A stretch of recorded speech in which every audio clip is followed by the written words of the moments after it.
현재 한국 사회는 고령화라는 심각한 문제로 씨름하고 있어요. 세계에서 대한민국 인구가 가장 먼저 소멸할 것이라는 말 다 들어보셨죠? 그런데 교회 상황은 더 심각합니다. 젊은 세대가 교회에서 급속하게 이탈하고 있습니다. 반대로 노년층만 유입되고 있어요. 자, 이런 추세라면 대한민국 인구가 소멸하기 전에 교회가 먼저 소멸할 것입니다. 자, 이런 암담한 미래를 맞이하기 싫다면 우리는 지금 어떤 노력을 해야 합니까? 교회의 평균 연령을 낮춰야 합니다. 교회의 평균 연령을 낮추려면 젊은 교인들의 숫자를 늘려야죠. 자, 젊은 교인들의 숫자를 늘리려면 어떻게 해야 합니까?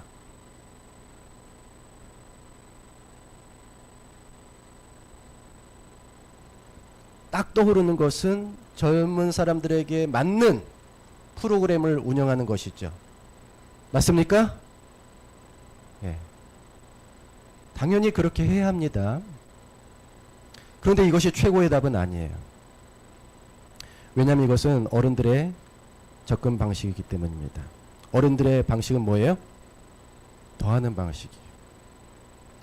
젊은 청년들, 학생들 하고 싶은 거 해 하면서 원래 하던 것에 그들이 하는 것 조금 붙여줍니다. 이게 더하는 방식이에요. 그러나 젊은들에게 필요한 것은 바꾸는 방식입니다.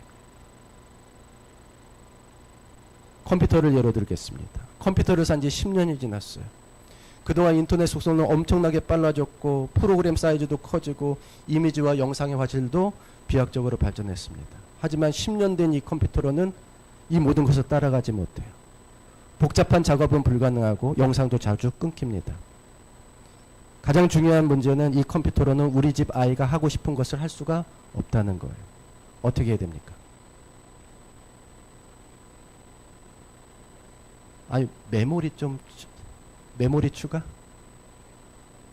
그래픽 카드 좀 바꿔주고 하드 용량 좀 올려주고 해결이 돼야 한대요. CPU 좀 바꿔줘요. 근데 이 보드로 바꿀 수 있는 최신식 CPU도 이미 5년 전 거야. 어떻게 해야 됩니까? 성능이 조금은 향상되지만 근본적인 해결이 안 된다는 거죠. 결정적으로 아직도 우리 아이가 하고 싶은 것을 이 컴퓨터로는 할 수가 없어요. 그럼 어떻게 됩니까? 최신 컴퓨터로 바꿔주는 거예요. 최신식으로 바꾸면 당분간은 새로운 프로그램과 게임을 돌릴 수 있습니다. 하지만 이것도 언젠가는 구닥다리가 되죠. 이 새 컴퓨터가 구닥다리가 되는 동안에는 뭔가를 업그레이드하는 방식으로 성능을 조금씩 향상시킬 수는 있습니다. 그러나 이 컴퓨터로 우리 집 아이가 하고 싶은 것을 할 수 없는 시기는 반드시 또 찾아온다. 그럴 때면 더 이상 더하는 방식이 아니라 어떤 방식이요? 바꾸는 방식이 필요합니다. 즉 언젠가 컴퓨터를 바꿔야 하는 날이 온다는 사실을 인정해야 된다는 겁니다. 여기서 우리 집 아이는 바로 젊은 세대죠. 그리고 컴퓨터는 교회입니다. 우리는 우리가 쓰던 컴퓨터로 테트리스 하라고 합니다. 그것도 재밌다고. 그런데 젊은 세대는 우리가 알지 못하는 훨씬 더 복잡하고 신나는 것들을 하고 싶어 해요. 그런데 아빠 컴퓨터로는 안 돼요. 그럼 컴퓨터를 바꿔줘야 되는데 바꿔주지를 않아요. 그럼 우리 집 아이는 집을 떠납니다. PC방으로 가요. 집에서 해소가 안 되기 때문에 세상으로 갑니다. 아시겠죠? 교회 전문가 에디 깁스는 이렇게 말했습니다. 우리에게는 미래에 초점을 맞추어 전략적인 변화를 계획해야 할 긴박한 필요성이 있다. 만약 지금 변화하지 않는다면 20년 후에는 변하고 싶어도 존재하지 않을 것이다. 그때 변화한다고 변화되는 게 아니라 그때는 없어진다고요. 지금 없어져 가고 있는데 그때 변화한다는 생각 소용이 없는 거죠. 여러분, 교회를 지금 변화시켜야 합니다. 젊은 세대를 수용하고 싶으면 교회를 지금 변화시켜야 됩니다. 다 떠나고 난 뒤에 변화하는 것은 아무 의미가 없습니다. 지금 우리가 추구해야 하는 것은 한두 가지 방법의 추가가 아니라 교회의 근본적인 변화, 체질의 변화와 환경의 변화입니다. 그리고 과거에나 어울렸던 그런 사고방식과 교회의 존재 방식을 이제는 현재와 미래에 맞게 수정하려고 노력해야 합니다.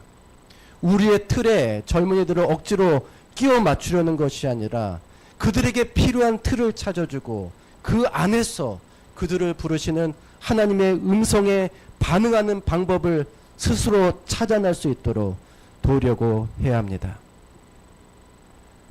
그런데 그게 잘 안 되잖아요.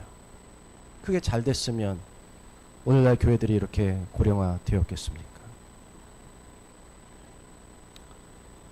90년생이 온다라는 책이 있어요. 이 책은 기업들이 새로운 세대를 어떻게 바라봐야 하는지 중요한 맥락을 짚어주고 있습니다. 알리바바가 좋은 예죠. 지금은 알리익스프레스입니다. 이 인터넷 쇼핑몰 알리바바가 2014년 9월 19일에 뉴욕 증권거래소에 상장하자마자 전 세계 인터넷 기업 주가 2위, 세계 2위로 뛰어올랐어요. 상장하자마자.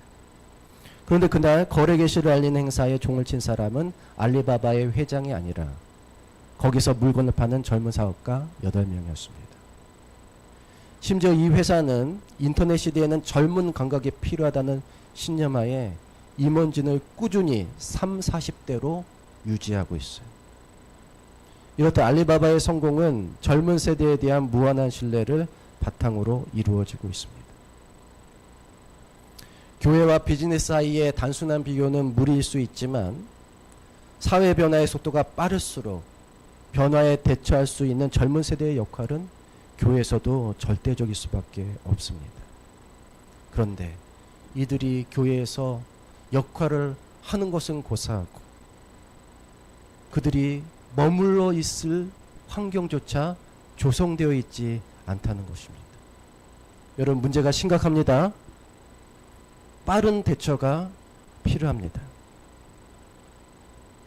그렇다고 교회에서 나이 든 분들 다 밀어내자는 뜻은 아니니까 오해하지 말아주세요. 예. 여러분, 대한민국 축구가 최고 전성기를 누릴 때는 항상 신구의 조화가 완벽했을 때였습니다. 자, 뭐의 조화라고요? 신구의 조화. 프로야구에서도 항상 신구의 조화에 성공한 구단이 뛰어난 성공을 거둔다고 그래요. 마찬가지로 이스라엘 국가도 신앙심 깊은 경험 많은 제사장과 선지자들, 그리고 젊고 용맹한 장수들이 조화를 이루었던 다윗 왕, 솔로몬 시대 때 황금기를 누렸습니다. 반면 선배의 조언을 폐기하고 젊은이들의 주장만을 수용한 르호보암 때는 쇠퇴를 피할 수밖에 없었어요. 교회도 마찬가지입니다. 교회에도 뭐가 필요하다고요? 신구의 조화. 요즘에는 신중년이라는 말이 있어요. 실버 세대가 은퇴한 세대를 가리키는 반면 실버 세대는 은퇴할 나이임에도 불구하고 이후 나이임에도 불구하고 여전히 적극적으로 활동적인 노년층을 일컫습니다. 과거에는 정년이 지나면 무대에서 완전히 물러났지만 지금은 의학의 발달과 수명의 연장 때문에 이분들이 여전히 활동할 수 있어요. 심지어 이분들은 시간적인 제약도 덜 받고 재정적으로도 넉넉할 수가 있습니다. 그래서 교회는 이분들이 필요해요. 이분들은 아직 교회에서 자신의 역할을 감당할 에너지가 있다고 느끼고 있습니다. 그래서 이분들의 존재를 무시하지 말고 그 역량을 제한하기보다는 긍정적인 방향으로 활용할 필요가 있습니다. 지금 제가 섬기는 진적교회는 장로님이 2분이셔요. 근데 모두 70대이십니다. 아직도 경제적인 활동을 하고 계시고요. 그 중에 한 분은 여성이셔요. 하지만 이분들이 교회 사업에 전면에 나서지는 않습니다. 대신 4050을 적극적으로 지지하고 뒤에서 후원하는 역할을 하셔요. 근데 그 일을 정말 열심히 하십니다. 정말 열심히 하세요. 그리고 그들과 어울리며 젊어지기 위해 애를 씁니다. 젊은 세대와 함께하고 그들의 눈높이에 맞추기 위해서 노력합니다. 솔직히 요즘은 젊은 꼰대들도 많잖아요. 나이만 어리지 생각은 과거 권위주의적인 사고방식에서 벗어나지 못한 사람들입니다. 반대로 나이는 많지만 사고가 개방적이고 적극적이고 도전적인 신중년들도 많습니다. 자, 궁극적으로 젊은 교회를 만들기 위해서는 구성원들이 젊은이들로 채워져야 합니다. 하지만 그 전에 생각이 젊은 교회를 만들 필요가 있어요.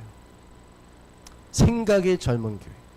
생각이 젊은 교회는 앞선 세대들이 젊은이들의 의견과 필요를 충분히 고려하고 적극적으로 변화를 수용하고 젊은이들을 위해 기도하며 그들을 전면에 내세우는 대신에 뒤에서는 그들이 하지 못하는 부분을 채워가면서 교회를 더욱 활력 있게 발전시킬 수 있는 교회입니다. 여러분, 목동교회는 젊은 교회죠? 아닌 것 같은데. 하지만 충분히 생각이 젊은 교회가 될 수 있습니다. 맞습니까? 우리 목동교회가 신구의 조화를 이루면서 생각이 젊은 교회가 되기를 간절히 바랍니다.